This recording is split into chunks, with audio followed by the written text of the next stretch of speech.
Come on, baka mahalata ng medyo na wala ang asawa niya. You have to start showing yourself. Tapos na ang pagtatago mo at panahon na para ipakilala ka niya. I hope that you can cover up all his flaws. Leander offered his hand to her. Nginig ang kamay na tinanggap niya iyon. Nag-umpisa siyang maglakad kasabay si Leander at nang buksan itong pinto ng chapel ay media ang sumalubong sa kanya. Mas lalo siyang nakaramdam ng kaba dahil hindi iyon ang mundo niya. Mabuti na lang at tinarang naman ng mga bodyguards ang ilang mapilit na kunan siya ng pahayag. Send them out. Lukot noong utos ni Davis sa mga tauhan, saka siya inakbayan ng matanda para ilayo sa mga iyon. Baka mapasalita siya nang wala sa panahon kapag ganoon nakabado siya. Talagang hindi niya inaasahan na aabot sa punto na mawawala ng malay si Terrence dahil sa paghampas niya. Siya ngayon ang guilty at parang amanos na tuloy sila sa kasalanan noon sa kanya. He's fine. Don't cry. Ani Davis. Naiiyak siya dahil kasalanan niya at hindi nito alam na sinusundot siya ng konsensya kaya siya tuliro.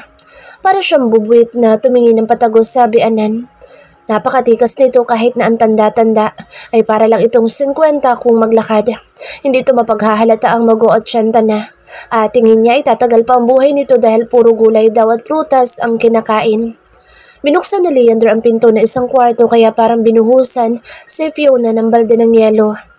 Hindi lang siya ni Davis papasok at agad niyang natingnan si Terrence na naka-recline sa hospital bed. Nandoon si Belinda at Faustina pero umaatungal si Belinda na parang kalabaw. Terrence's eyes flew to her. Katabi nito ang isang nurse at doktor na dumudot-dot sa ulo nito na may banda. Napatago si Fiona sa may braso ni Davis at tumawak pa siya sa long sleeve ng biyanan. Wala siyang pakialam kung mapaghalataan man siyang guilty. Kasalanan naman talaga niya ang lahat. Tanggap niya iyon. Mother, please.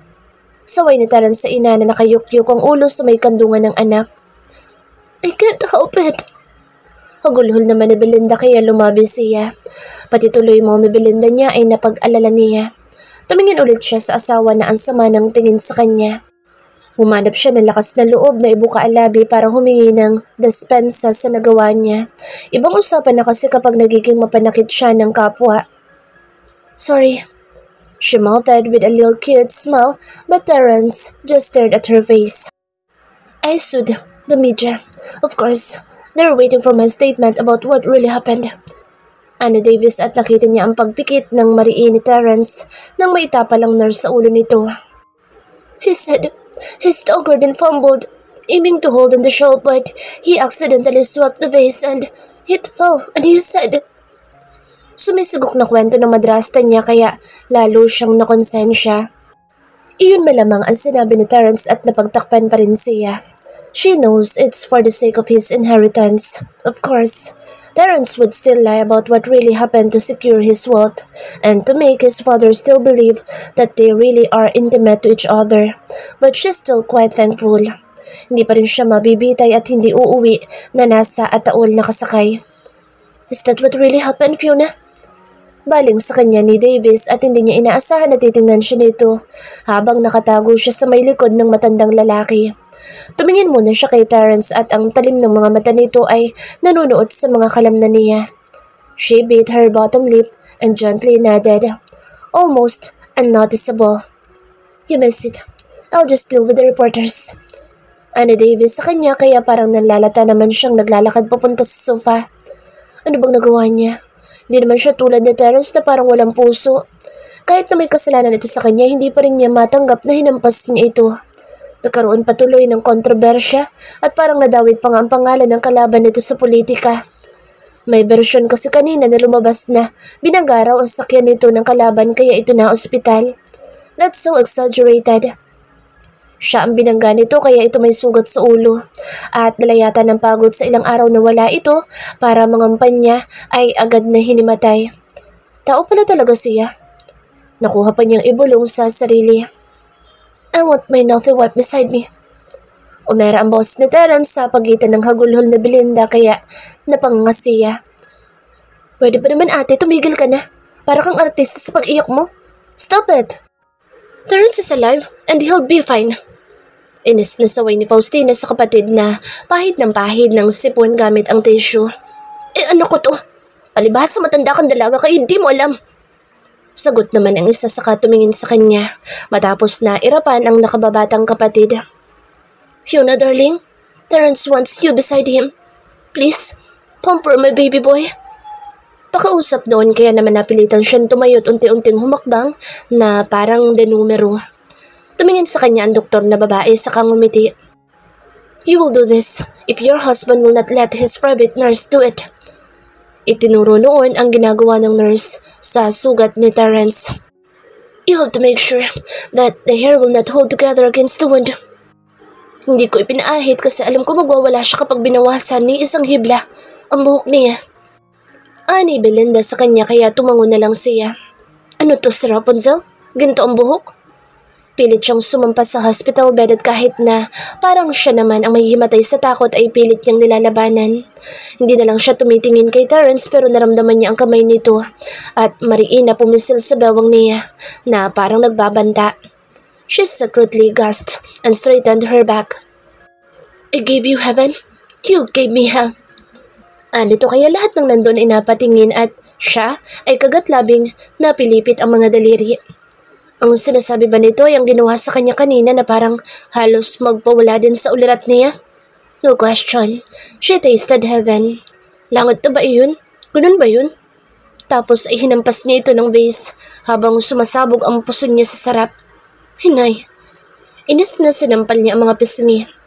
Walang nag-usisa ni isa man nang pumikit sa Terrence at nanulis ang mga labi.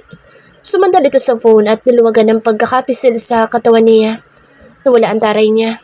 Pakiramdam niya wala siyang karapatan na magtaray dahil hindi naman siya mamamatay tao. Sasalyuhan na muna niya ang uso niya pansamantala at titingnan niya kung anong gagawin nito sa oras na makauwi sila. Baka naman sakalin siya nito kapag tulog siya. Dapat yata doon na muna siya makitulog sa kwarto ng Mommy Belinda niya para may kasama siya. Mahirap na baka pukpukin din siya nito ng vase para lang makabawi sa kasalanan na gawa niya. And where do you think you're going? Usisa ni Terrence kay Fiona na makauwi siya at hinakot niyang una na yakap niya tuwing gabi. Nakaupo ito sa sofa at matama na nagmamasid sa bawat kilos niya. Ngumiti siya rito at pa-cute na ipinihit-pihit ang katawan. Doon! Nguso niya sa pinto. Saan? Terrence annoyingly asked. Kay may... Kumamot siya sa ulo pero umiling ito. Go to bed. You're not leaving this room. Mabalasik na utos nito sa kanya kaya sumimangot siya. Ayoko nga. Baka mamay hampasin mo rin ako habang natutulog ako. O di kay takpan mo ng una na mukha ko. Tinitigan lalo siya ng asawa kaya napatigil siya. Isara mong bibig mo. May kasalanan ka pa. I'm not a murderer. He snapped, twisting his upper lip. Ano lang pala? Tumalikod si Fiona. Pakiramdam niya ay pinamumulahan din siya ng mukha. Saglit siyang lumingon habang yakap ang unan. Nakita niyang nakapikit sa Terrence at panakanakang parang nasasaktan ng mukha at gumagalaw ang Adam's apple. Kinagat niya ang unan dahil sa muling pagkudlit ng konsensya niya. Sorry ulit. Sinadya ko talaga kasi na-rape mo ko. And you're expecting not to feel me inside you again? The other corner of his lips tipped up. Nakapikit pa rin ito at hindi man lang siya tinapunan ng tingin. Well, you're wrong. Kahit ulit-ulit mo akong pukpukin ng vase, gagawin ko pa rin ang gusto ko sa'yo. It's either you cooperate or always hit me in the head. Tumalikod ulit siya. Sus, Ginoo. Anong klaseng nilalang ba ito na kahit mapukpok ay okay lang basta mailabas lang ang init ng katawan? Ay... Flipping the phone to put it to silence. That's what Terrence did to avoid any conversation with Moana. He doesn't want a headache first or in the morning. Lalabas siya para mangampanya kasama si Fiona. It was his father's decision and of course, he'd abide. Masakit pa nga ang ulo niya at parang kumikirot ang sugat na may tapal na gasa. Nakakasira lang yun ang kagwapuhan niya at kung talagang demonyo siya ay baka hinampas din talaga niya ng vase si Fiona sa ulo. That woman. Napakakulit at napakatigas ng babaeng iyon. Akala naman yata ay mapapasuko siya gamit ang isang porcelain vase. Well, that vase wasn't soft. Talagang umikot ang paningin niya. Itinukod na Terrence sa mga braso sa mesa at dumukwang sa salamin pero ilang saglit lang ay bumukas bigla ang pintuan at pumasok si Fiona na nakaroba lang, balot ng tuwalya ang buhok. Agad itong pumihit para lumabas ulit. Saan man ito pupunta? Nandoon ang mga damit nila. Evading him again this time? Mumuntong hininga siya at inumpisahang kit-kitin ang gasa na nakatapal sa ulo niya. Hoy, anong ginagawa mo? Fiona sounded worried. Nakita niya sa refleksyon ng salamin na hindi ito lumabas at nagmamadaling lumapit sa kanya. Para itong tangan, nakanganga habang nakatingin sa may ulo niya. Baka dumugo. Ngiwi pa nito na animo ay nasasaktan at nang sa wakas ay matapos niyang matanggal ang gasa, kahit na parang mauubos din ang buhok niya, ay agad niya itong hinaklit sa bewang. See? My head is hard. As hard as yours. Hit me again. He held her and placed her on the table. Kagat-labing sumimangot lang si Fiona tapos ay tumulis ang may kapulahang mga labi. Ayoko kasing anuhin mo ko. Magkapatid tayo. Kamot nito sa ulo habang titingin-tingin sa sugat niya at kapag kuwan ay parang ito ang nasasaktan kaya umiiwas ng tingin. Her silly excuses. Ibinuka niya ang mga hita nito at saka ito hinila sa gulugod. Nakikita niya ang pagkalito sa mga mata ni Fiona at baka kung ito lang ang masusunod ay hinampas na naman siya nito ng kung ano. Kaya lang ay may takot sa mga mata nito lalo na kapag tumitingin sa sugat niya sa ulo.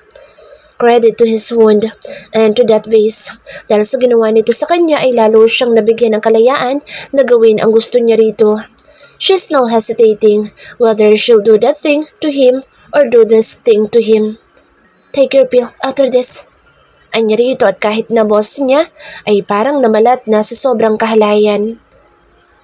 Hinaplos niya mga hita ni Fiona at sa kanya kinawit ang isang braso sa ilalim ng kaliwa nitong hita. Wala itong imik at parang hindi alam kung anong dapat na gawin. She's out of plans and it made him smile wickedly. The witch is confused.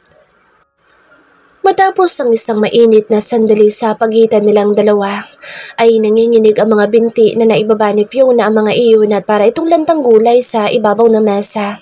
Halos hindi makagalaw at kahit na ang pagtakip sa kahugdan ay parang aabuti ng 1 taon. Terrence stood still for a while, watching the poor girl. Kagat nito ang labi at malikot ang mga matang sumusulyap sa kanya. Balak na lang sana niya itong talikuran pero dahil napaligaya naman siya kahit nakagabi ay napukpok ang ulo niya, kinuha niya ito sa ibabaw ng mesa at inilabas sa walk-in closet. Wala itong imik nang ilapag niya sa kama at umiwas na tumingin sa nakatayo pa rin niyang pagkalalaki. Kung wala siyang kampanya ay hindi niya ito titigilan hanggat hindi siya pagod. Kaya lang baka mamaya lang ay kumakatok ng ama niya sa pinto at minamadali siya. Walang imik din niyang binuksan ang drawer ng bedside table at kinuha doon ang kahon ng pills. Inabutan niya si Fiona ng tabletas at parang bukal sa loob naman itong tinanggap.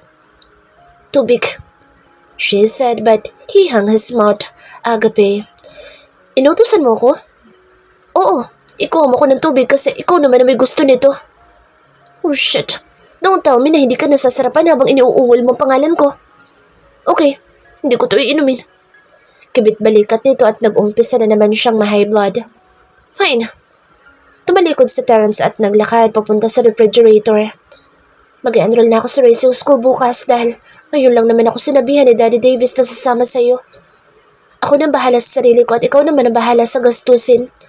Isama mo na rin sa gastusin ang merienda ko at ang lahat ng gusto kong kainin. Napatigil siya sa pagsara ng fridge. She's too demanding. Ano akala nito sa sarili, prinsesa? Lumingon siya at saglit itong tinignan. She's looking at those pills in her palm. She looks lovely. Cheeks are scarlet, hair is messy, eyes are innocent, mataray, mapanakit, matabil. Umuntong hininga siya. Money makes everything in this world colorful. He collided with a woman just like his mom and he knows Fiona's kind. Okay then, ibibigay niya ang gusto nito kasi katulad din ito ng ina niya at alam niyang hindi rin siya tatantanan hanggat walang suhol. Masarap naman itong babae kaya hindi bali na nagastusan na niya basta naman busog lagi ang pagkalalaki niya at hindi na siya mahihirapan na humagilap ng babae na pwede niyang hubaran. If her resignation is the art of hitting his head, then he's willing to be hit so many times if it means getting her laid without having a single fight. Takot pala itong makapanakit ng kapwa kaya bumibigay na dahil sa ginawa sa ulo niya. Heto na naman ang kaba sa dibdib ni Fiona nang makita niyang pinagkukumpulan sa Terrence ng medics na kinuha ng kanang kamay ni Davis na si Alonzo. Handa na lahat pero nang lumabas siya ng mansyon ay agad siyang naparalisa dahil may dumutdut sa ulo ng asawa niya at umaatungal na naman sa Belinda na parang baka. Nakagaon ang biyanan niyang babae pero hindi mapuknat ang paglupasay sa carpeted na bakuran ng mga ito. Humakbang siyang pilit kahit na makirot ang sentro niya. Hindi niya malaman kung sisisihin na naman ba niya ang sarili dahil sa ginawa niyang paghampas sa ulo ni Terrence. Kaya nga nagpaubaya na siya. Kaya nga wala na siyang imik kanina. Ano magagawa niya may konsensya siya. Pinalaki siya ng papa niya na batang may takot na makapanakit ng kapwa. Baby boy! Iyak ni Belinda pero nakita ni Fiona ang pagtalim ng mga mata ng asawa niya. Mother, please! You never cried when you left me. Anito kaya parang itinulos siya sa nilalakaran, lalo na nang makita niyang parang yumuko si Belinda at tumalikod na nasasaktan. Saan iyon hugot? Hugot pa rin? Lumabas na yun sa bibig ni Terrence at malamang nakimkim noon ang lahat, simula pa lang. Sa kanya naman ito tumingin kaya para naman na kinurot ang puso niya na makita na tinatapalan na naman ang sugat nito. The doctor should persisted stitches to avoid bleeding. Ang babaeng nakadutdut sa ulo ni Terrence at parang pati dibdib ay gusto na rin noong ipadutdut sa mukha ng asawa niya. Sinabi na kasi niya na huwag tanggalin ang gasa. Napakakulit. Ayan tuloy. Ilang hakbang pa ang ginawa niya para tuluyang makalapit at si Davis ay naiiling naman habang hawak ang isang gadget. Mukha yung problemado kaya nanahimik na lang siya. Ano ba ang mga tao sa paligid niya? Noon ang problema niya ay pambili lang ng sabon at toothpaste. Ang mga taong ito ay parang lahat ng bagay sa mundo ay problema. Nakasilip si Fiona sa ginagawa ng isang medic at nakita niya na hindi maampat ang dugo sa ulo ni Terrence. You must have never peeled off the gauze. Look at you now. Tila may himig na rin ang sermon ng boss ni Faustina sa pamangkin. Hindi tulad noong nasa eroplano sila na akala niya isa lang iyong dakilang modista at serbidora. Shut up! Napatutop siya sa bibig at umiling. Wala talagang kasindalas ang dila nito sa lahat. Hindi na siya magugulat isang araw kung hindi nito masungkit ang inaasam na pangarap. Your brother is so disgusted about this news, Terrence. Galit na bigla na lang na nagsalita si Davis at parang gustong ibato sa anak ang hawak na iPad. Agad iyon tumigil na makita siya at saka iyon umiling. Bakit pakaramdam niya ay involved siya sa pinoproblema ng matanda?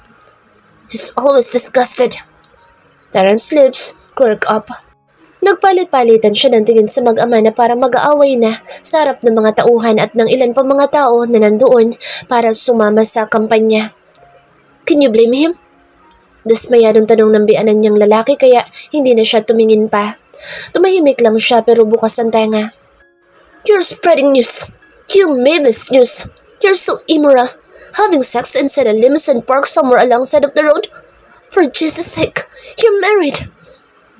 Tuloy ibinato ni Davis ang iPad kaya halos mapasinghap siya, takip ang bibig. Namumula ang matandang lalaki habang nakatingin sa kanya at parang hinihintay ang reaksyon niya. Pero ano ba magiging reaksyon niya? Hindi niya naman mahal si Terrence.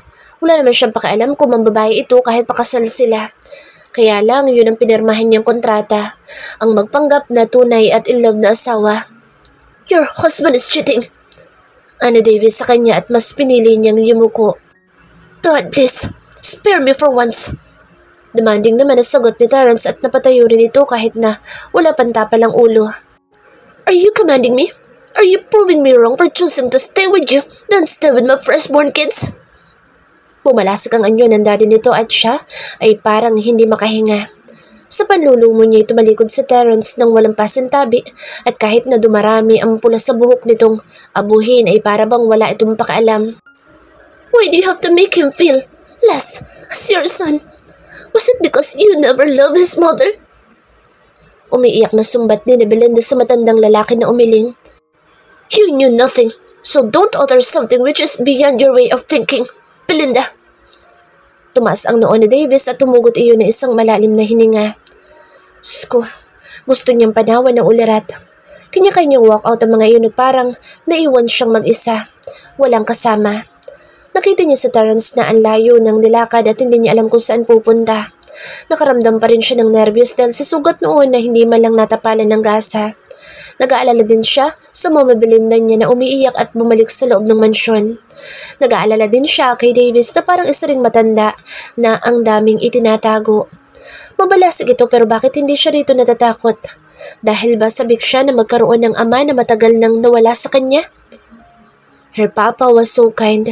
Makailang beses niyang nasisira ang ginagawa noong mga sakyan noong nabubuhay pa pero hindi siya noon sinigawan kailanman. Her father never asked her to be like this and be like that. Napakasimple ng buhay niya pero bakit ang mga tao ngayon sa paligid niya ay parang mga walang kakontentuhan sa buhay? Humakbang siya papalapit sa lalaki at lakas loob na humawak sa braso noon. Okay lang po kayo? Sinilip niya ito sa muka at paulit-ulit ang pag-iling sa kanya ni Faustina sa di kalayuan dahil lumayas din iyon na parang takot na pusa. Lumunok lang siya ng laway at inihanda ang sarili na masinghalan pero wala naman siyang narinig na mataas na tono ng boses. How about you? What can you say about that stupid news? Anong news? Sa pambabae na Terrence? Matagal ko na pong alam na babaero siya, Daddy. Pilit siyang umiti kahit na papangiwi. Tumingin si Davis sa kanya at parang nagsalubong ang mga kilay. You knew? And yet you married him? Sus me, agad niyang pinagana ang isip. Baka mahuli siya nito sa sarili niyang bibig paano na? Everybody deserves second chances and he does too. Kibit balikat niya. Yun nga po, pinasok ang sitwasyon na ito at hindi ko ito basta pwedeng talikuran lang. Lahat po ng ginagawa ng isang tao ay may dahilan at baka dapat ko siyang tulungan. Anya na may kasamang katotohanan. At paano niya tatalikuran lalo na at parang habang lumilipas sa mga araw ay unti-unting namumulat ang mga mata niya sa malalim na sekreto ng buhay ng mga ito. Kita niya ang pait at hinanakit sa mga mata ni Belinda. Ang hinanakit at pait sa mga mata ni Terrence. Ang hindi niya mabasang katotohanan sa mga mata ni Davis. The old man sighed and looked away. Tumingin ito sa direksyon na pinuntahan ni Terrence at pupunta iyon sa napakalaking garahe na parang bentahan ng mga mamahaling sakyan. Angels keep on surrounding the demons, but the demons are hard and tough, and easy to be defeated. I saw an angel who surrounded a demon way back then, but the angel surrendered and never won the fight. Fiona. Anang biyanan niya at ibinalik nito ang mga mata sa mukha niya. He touched her cheek and left her. Matikas iyon na naglakad papaalis at sira na ang dapat na motorcade ni Terrence. At saan naman pupuntang isang iyon habang bumubulwak ang sugat? Wala ring nangahas na sumunod doon na tauhan at parang aalis iyon mag-isa. Nanampot niya ang tray na may lamang gasa at mga gamot. I'll have this. Anya sa babae medic pero sa pagpihit niya ay may humawak sa braso niya. Let him go. Iling sa kanya ni Leander pero tinanaw niya sa Terrence na nakatukod pa ang mga braso sa isang sakyan sa loob ng garahe. Umiling din siya rito at tinangala ang lalaki. I can't. Ayokong mawala ng silbi, Leander. Hindi ako pinalaki ng papa ko na mag-isa para maging bulag at bingis sa mga tao sa paligid ko. He needs me. Natawa itong bigla kaya kumurap siya. Who says that he needs you? He's Terrence Montefalco, and he needs no one except his pride and himself. Agad siyang umiling. Hindi, Leander. Hindi porke at yun ay pinakikita niya ay yun ang totoo. Look at Mama Belinda. She pretends she's happy but she's really sad. Though he forced you? Agad nitong tanong na nagpatigil sa kanya. Hindi siya kaagad nakasagot. Porke ba isang tao na nakagawa na isang kasuklam-suklam na kasalanan ay hindi na dapat tulungan? What if the boat is sinking and she's left stranded with Terrence? If he needs her, will she never help him? Tinangalan niya ulit si Leander at saka siya tumango. Even if he did. Marahan niyang binawi ang kamay at kahit na masakit ang ibaba niya, ay halos manakbo siya para lang makarating sa garahe na milya yata ang layo sa mansyon. His wound and it's bleeding, and perhaps he has wound inside his heart, which truly doesn't heal. Parang siyang nasaktan nang tanungin iyon kanina ng Davis kung dapat mong magsisi ang matanda na kay Terrence sumama sa halip na sa mga unang anak. Maybe, Terrence's siblings are expecting too much from him. Lawit ang dila na nakarating siya sa garahe at totoong nalula siya sa gara ng mga sasakyan doon na hindi lang yata 10 pero hindi iyon ang pakay niya. Masaya ba sa Terrence sa luho na iyon? Will those things make him feel contented? Will they make him a better person? No. Agaran nitong binuksan ng pinto na isang abuhin na kotse at sumakay doon na parang balak siyang iwan. Hindi sandali! Idinaan niya sa biro ang lahat kahit na ba alam niya sa sarili niya na may sama pa rin siya ng loob sa pagpwersa nito sa kanya noong una. Pero paiiralin ba niya iyon? He tore her hymen but he seems less broken than her. He's more torn apart than her lost virginity. Hindi siya nito pinansin at pinaandar nito ang sakyan kaya halos sumabol siya at kinatok ang bintana. Sumimangot sa Fiona na napatitig na lang. Masama ang loob niya na parang wala siyang silbi doon. She made an effort. She ran to help him with his wound. Kasalanan naman niya kung bakit iyon may sugat kaya gusto niyang tumulong pero hindi nga yata kailangan ni Terrence ng ibang tao.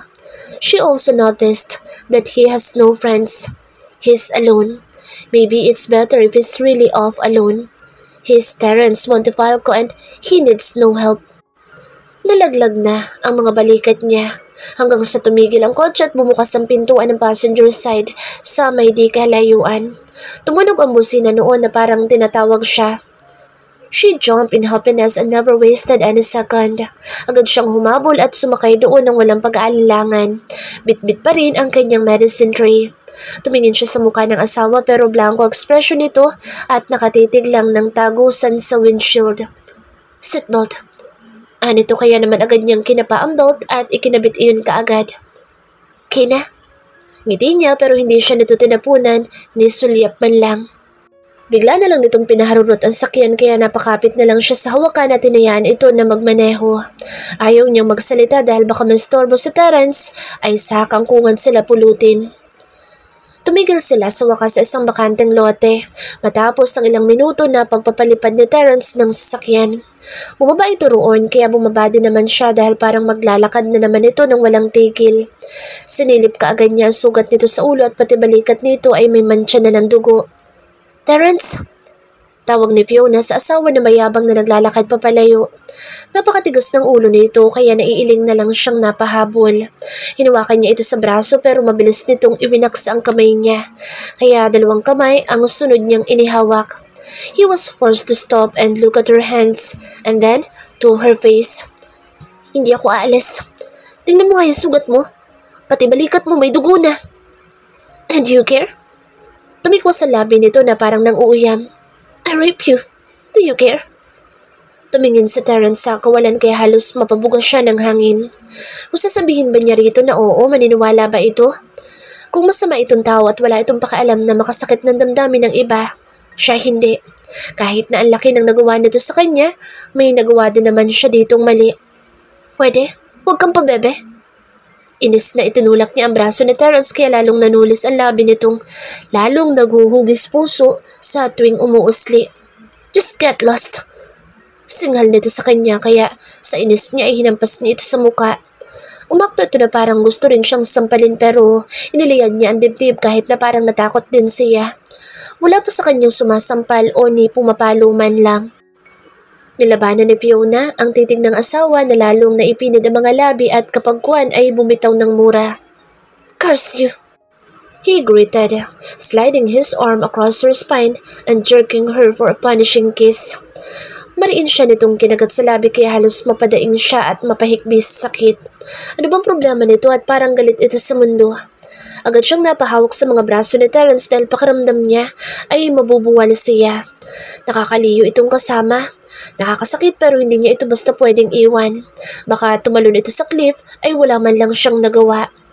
Bumao ng mga daliri ni Terrence sa balakang niya at sa bewang.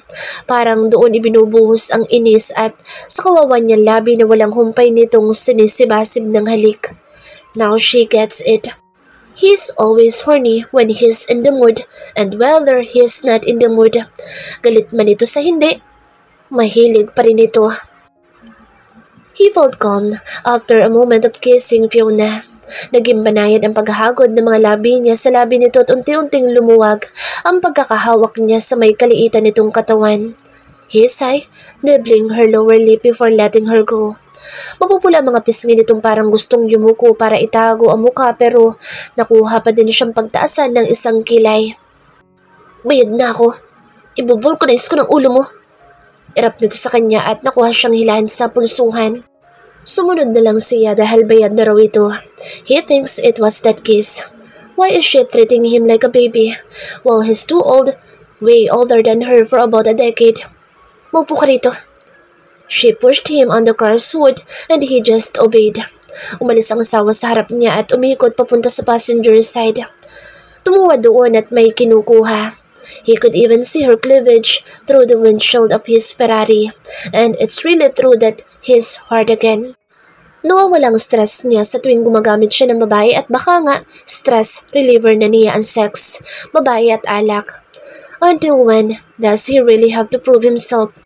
His use as Montefalco. His use as Davy's son.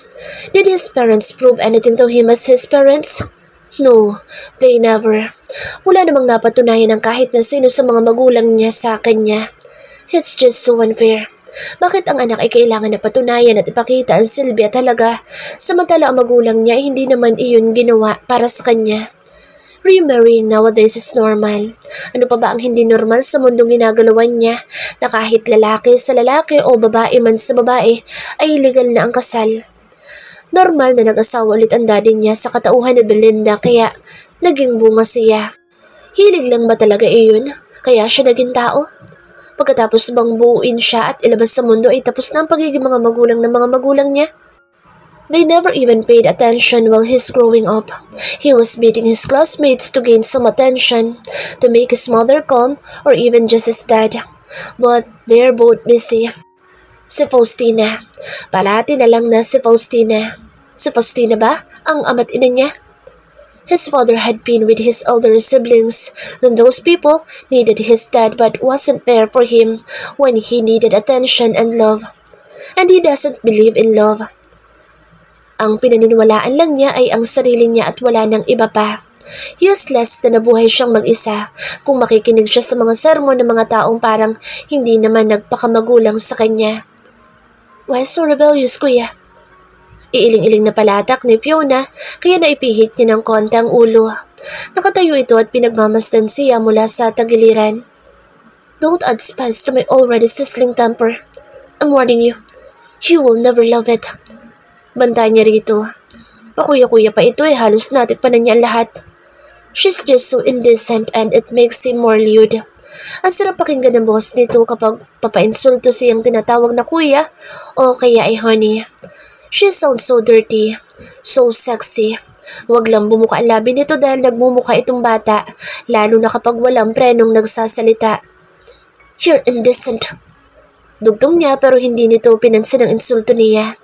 Humakbang ito papalapit at tumayo sa mismong harap niya. Masuyong binuklat ang buhok niya. Indecent ka rin. Pinakasalan mo ang sarili mong stepsister at ginagamit mo. Sinong mas indecent sa ating dalawa?